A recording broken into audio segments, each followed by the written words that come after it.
On Mother's Day, I brought Mom flowers, her favorite perfume, and a heartfelt handwritten letter.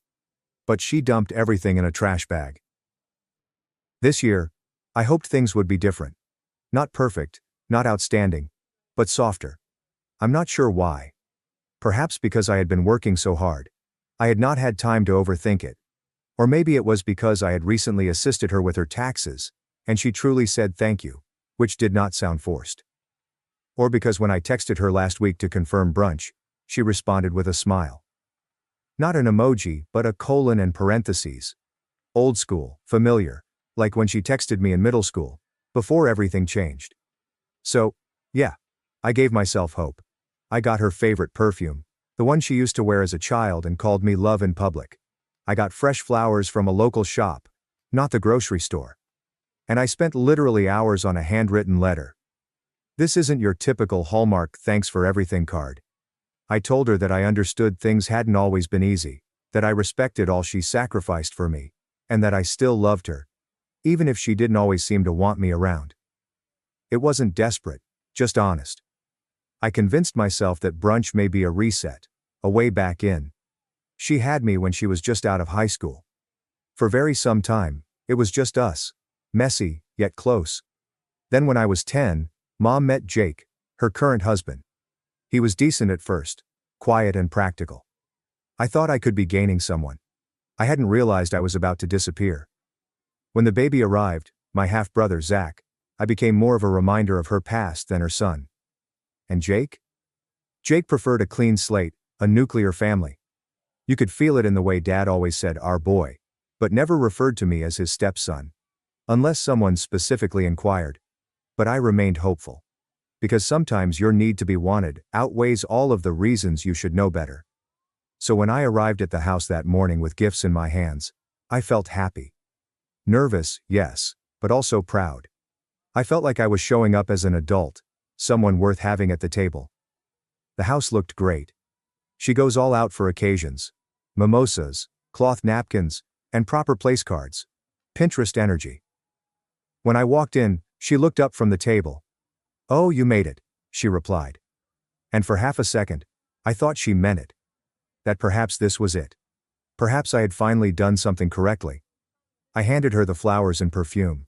She examined the bottle as if it were a receipt she didn't recall authorizing. "Oh, you remembered this one," she remarked. Not warm, only witnessed. I didn't let it get to me. "Yeah," I smiled. "They only had one left." She nodded, already returning to the table. My half-brother Zach was talking about dorm life and how his economics professor resembles a person who has never paid rent. Everyone laughed. I sat down.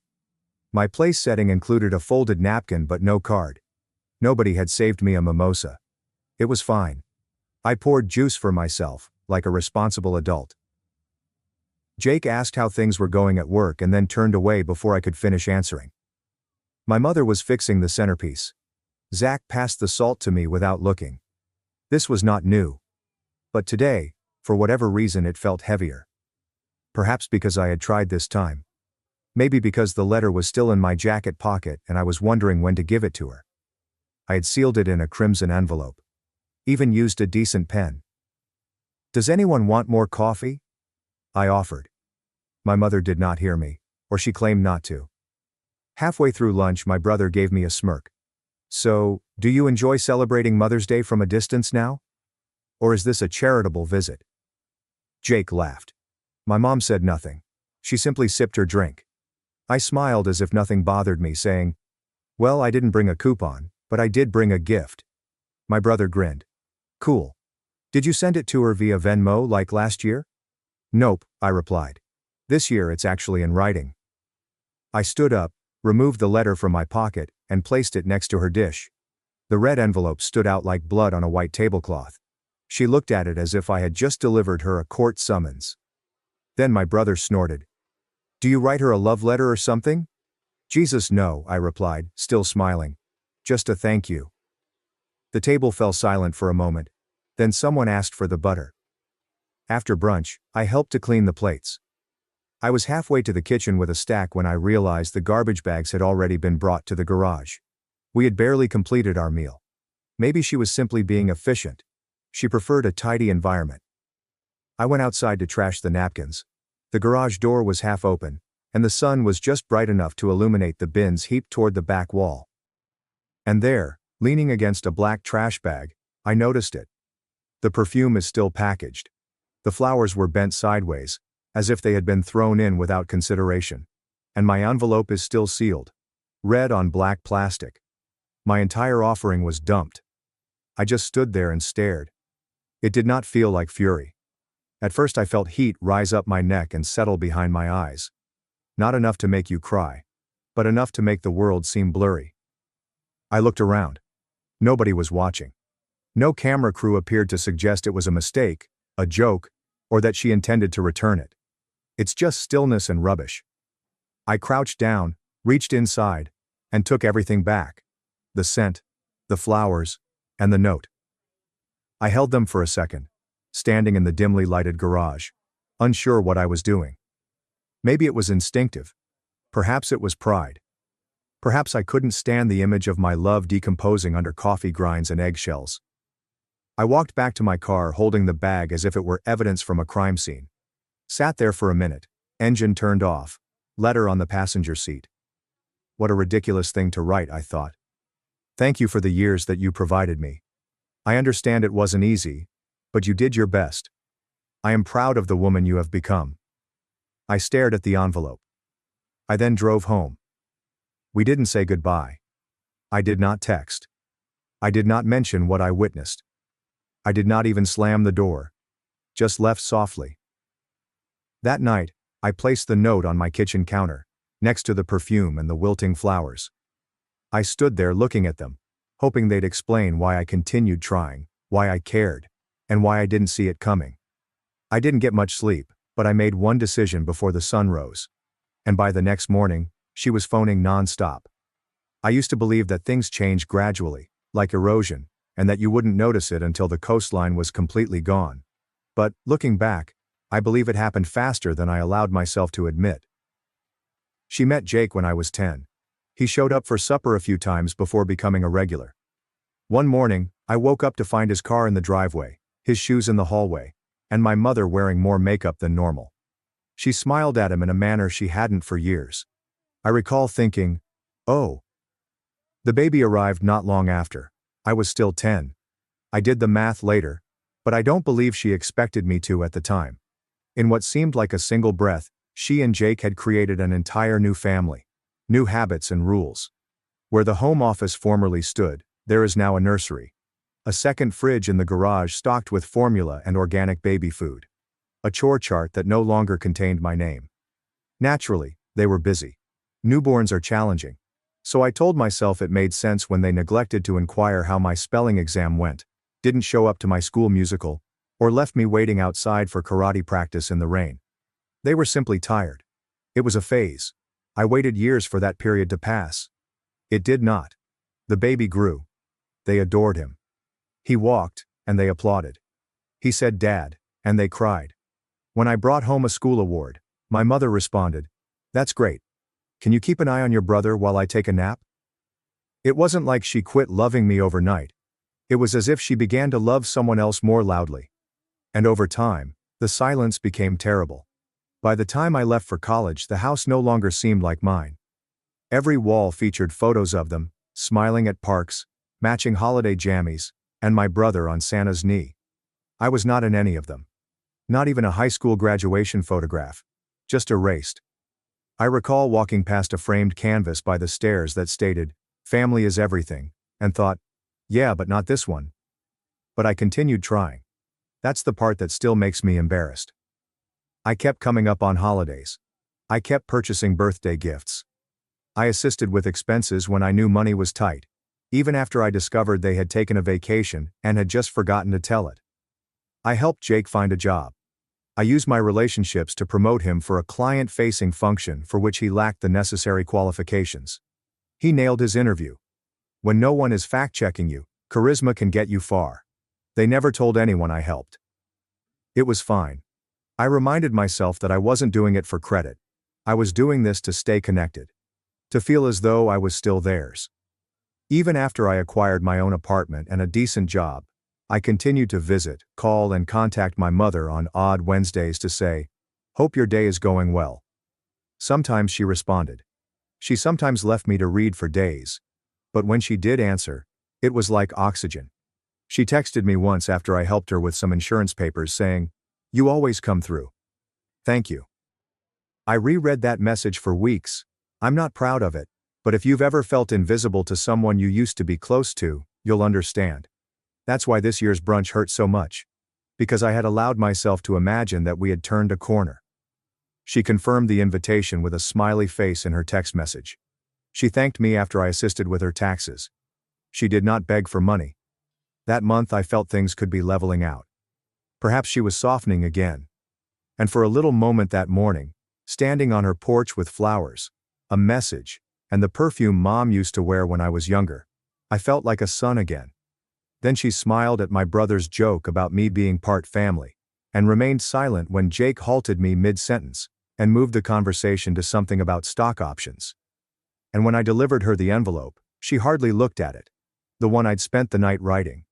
The one in which I told her I loved her even when it hurt and felt one-sided. Then she tossed it away. I kept seeing it. The bag outside the garage, the folded and crumpled red mail, the unopened perfume box, and the half-crushed flowers under other trash. I took it all back out. Not to give it again. Not trying to make a point. I just couldn't bear leaving it there. Because those items were not just gifts. They were mine. They were me. And if she didn't want them, I was finished giving. My mother sent a message that same evening. "You departed in a strange mood. I hope that wasn't something we did." It almost had me laughing. But it didn't, because nothing about it was amusing. Not the years I spent shrinking myself to make room for the version of her life she preferred. Not the 1,000 little kindnesses I gave without asking. Not the memory of her tucking me in at 7 and saying, "You're my whole world." Only to grow up and discover that world had borders I was never allowed to cross again. They did not kick me out. They simply made sure I always felt like I was visiting someone else's family. So, I have not phoned them back. Because for the first time, I'm not attempting to be invited in. I'm trying to recall what it's like to belong to myself. I didn't sleep that night, not out of fury or sadness. There was something worse. Clarity. That dismal, cold clarity that sets in when you've stopped hoping. It's like standing in a house you thought you'd live in forever, only to discover that all of the walls are hollow. Around 2 a.m., I strolled into my kitchen and arranged the 3 gifts on the counter: perfume, flowers, and a letter. They appeared smaller and sadder today, like vestiges of a version of myself I no longer recognized. I stared at the envelope for a long time, wrinkled by the garbage bag, but still sealed. I did not open it. I did not need to. I understood exactly what it said. I opened my laptop. First the utilities. I logged into the accounts I'd been silently paying, gas, water and power, and set up final payments for the month. Then I erased my name from everything and closed the auto draft. Next, consider the tuition account. I had offered to assist pay for my brother's next semester. The transfer had not yet gone through. It was slated for the 15th. I canceled it. The confirmation email made it official. Then I opened a fresh email and addressed it to my mother. Subject: Mother's Day. Body: just a heads up. I hid an envelope of cash inside the letter I handed you. It was intended to go for Zach's tuition. I thought you'd know what to do with it. I hope it did not get lost. I pressed send. Then I shut off my laptop, brewed tea that I did not drink, and sat in silence. Allowing her to deal with it felt better than yelling. The texts began to arrive around 8:12 a.m., as expected. Wait, what do you mean by cash? I did not see any envelopes inside. Are you serious? Oh my God, how much was inside? I will look right immediately. Then there were the calls, which came in repeatedly. I watched as the screen lit up and then went dark. Voicemail after voicemail piled up like small panic episodes. I didn't respond. I allowed her to panic. Allow her to mentally retrace her steps. Allow her to wonder how much she had thrown away, literally and metaphorically. It wasn't true, of course. It was not. There was no cash. But she didn't realize it. And now, every time she thought about that garbage bag, she felt it. The potential that she had thrown away something important. Not just a gift, Not only money. Something that could have saved them. And now it's gone. Around midday, Jake finally texted me. "You are being childish? This is a significant issue. Could you please inform us whether you are lying?" I almost responded. "Consult the garbage truck." Instead, I turned my phone to silent and kept going. There was one final step to take. I checked my contacts and found the names of 3 people I'd personally introduced Jake to, people he currently works with. Client leads, vendors, and an old acquaintance who helped him score a side contract. I sent them all a version of the same message. "Hi. I just wanted to ask. From now on, please do not associate my name with Jake Hatcher. There is nothing dramatic. Just a personal barrier." I hope that made sense. There's no chatter. There are no details. Just enough to let folks feel it. Enough to make them question what had occurred behind the scenes. Enough to loosen several threads. I understood how that universe worked. Jake's entire employment rested on his reputation as a trustworthy guy with connections. And if I took a quiet step back, others would follow. By the end of the week, he had already lost a long-term recommendation. A contract was paused. Another client preferred to work directly with someone else. I didn't even have to move a finger, just one email and a few spaces, and the machine began to unwind itself. That night my phone vibrated again. "Have you found it? Kindly answer. I need to know. I assume I saw the bag you're referring to, but everything is now gone. Please tell me if this is real." I looked at her name on the screen for a second. I imagined responding with something harsh, abrupt, and final, but that would give her closure. So, I did nothing. Because this was not about vengeance. This was about having them feel the weight I'd been carrying since I was 10 years old, when I stopped being her entire world, and became a nuisance she couldn't wait to get rid of. This was about seeing them struggle in silence, finally realizing what I'd been saying for years. You can't continually erase someone and expect them to remain faithful. I realize I lied. I know the envelope never existed, but the pain, withdrawal, and abandonment were real. And for the first time in my life, they were unable to ignore it. My mother left me a voicemail that night. Her voice was shaky. She wasn't crying yet, but you could sense the desperation seeping through her calmness. "Kindly call me. Please. I did not know. I did not see it. I would never, if I had known what was within. Please call me, okay? I apologize. Please call." She didn't say "I love you." She didn't say "I'm sorry" like she meant it. Just panic, as if they'd misplaced something essential and couldn't remember where they put it. I still did not respond. My aunt texted me the next morning. Apparently my mother had called her crying. I told her I was being unkind, withholding, and tough. My aunt's message was simple. "If I were you, I wouldn't answer." That one really made me smile. Because for once, someone noticed it. I really saw it. How much I had given. How little I had received. How peacefully I had endured being nothing, until it became terrible. That weekend, I stowed the gifts away in my closet. I didn't want to keep them, but I also wasn't ready to throw them away. They were no longer reminders of her. They were reminders of me. The version of myself who persevered. And I wasn't trying anymore. I was finished. By Monday, she had stopped asking whether I was okay and began demanding answers. Her texts ranged from, "I'm sorry you're upset," to, "You need to stop this now." Jake emailed me directly, in a professional tone, as if we were negotiating a contract rather than untangling a decade of hidden animosity. He stated that my decision to disconnect was harming his career, and he hoped I would rethink for the sake of the family's stability. Translation: "Your silence is costing me money." I didn't respond. Then Zach became involved. He wrote a voice note beginning, "Look, I know things were never perfect." And ending, "But seriously, you're ruining Mom's life over what? Some trash?" That one almost had me laughing. Some rubbish. That was the entire problem, wasn't it? They'd spent years treating me as if I were a piece of clutter to be boxed up and thrown in the attic to avoid ruining the aesthetic. Now that I was gone, they found themselves unable to function. I still didn't say anything. I did not gloat. I did not rant on social media.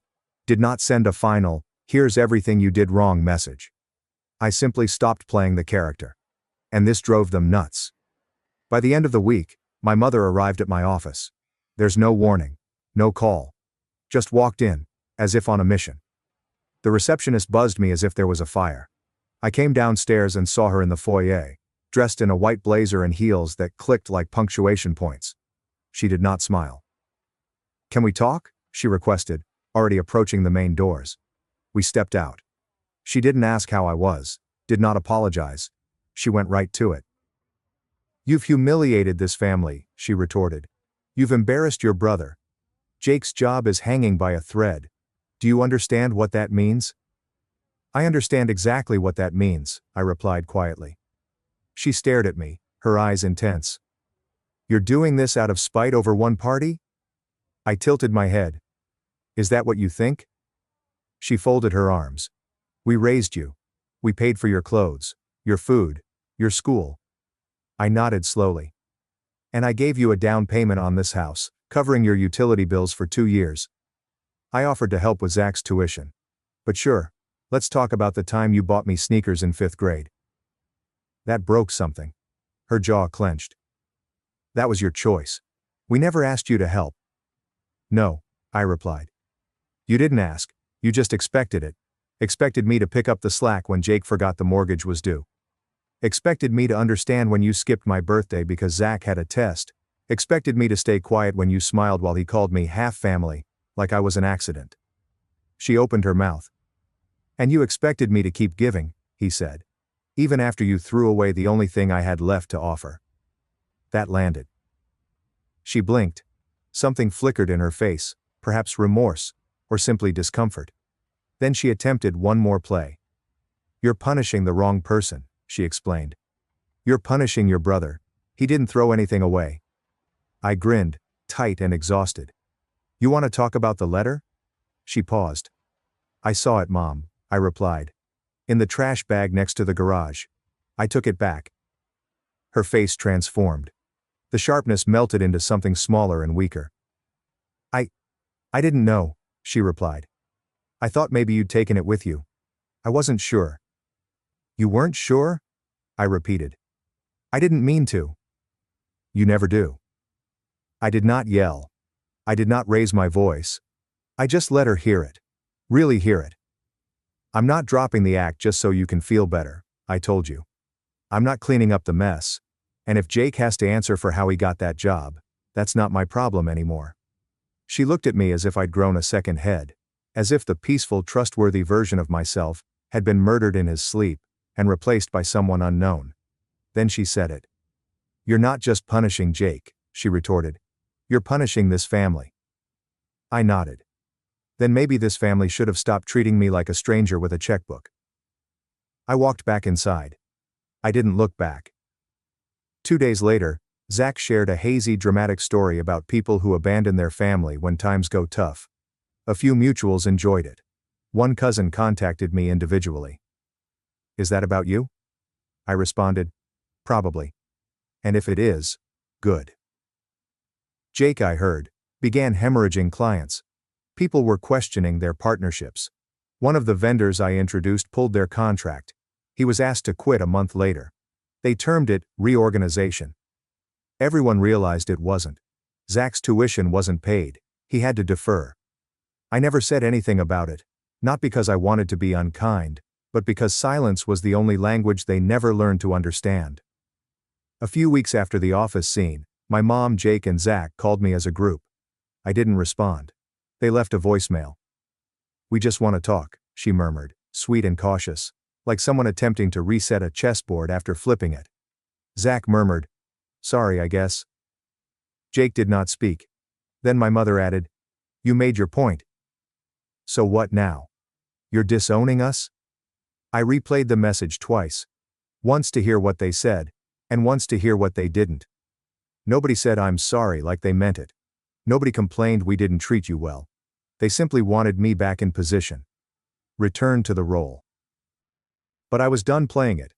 So I did not respond. I blocked that number. 3 months later, I was promoted. We moved into a better flat. I began having small dinners with folks who genuinely wanted to hear what I had to say. Then, one night, my mom sent me a message. "Saw you moved. Hope you're doing well." If you ever want to talk, I'm here. She didn't say what she did or didn't. She didn't ask how I was. She only wanted to see if the door was open. It was not. I made tea, sat on my balcony, and gazed out at the city lights. There's no noise, there is no guilt, no performance, just silence. And in that silence, I felt freer than I had in years. Sometimes I wonder if I was overreacting. Maybe I should have just let it go. Smiled despite the sting. I picked a better time to set boundaries. I choose peace over quiet. But then I remembered the garage. I recall standing there with my unopened gifts, still damp from the garbage bag. I recall writing the letter with shaky hands, attempting to appear vulnerable in front of someone who threw it away without hesitation. And I know I didn't burn any bridges. I just stopped carrying the weight of one that was torn down years ago. I'm not proud of lying about the money. But I am not ashamed of it either. Because for once, they had to deal with uncertainty, discomfort, and the potential that what they threw away was more important than they thought. So what are your thoughts? Was I overly harsh? Was it finally time to say enough? Would you have done the same thing, or gone away quietly?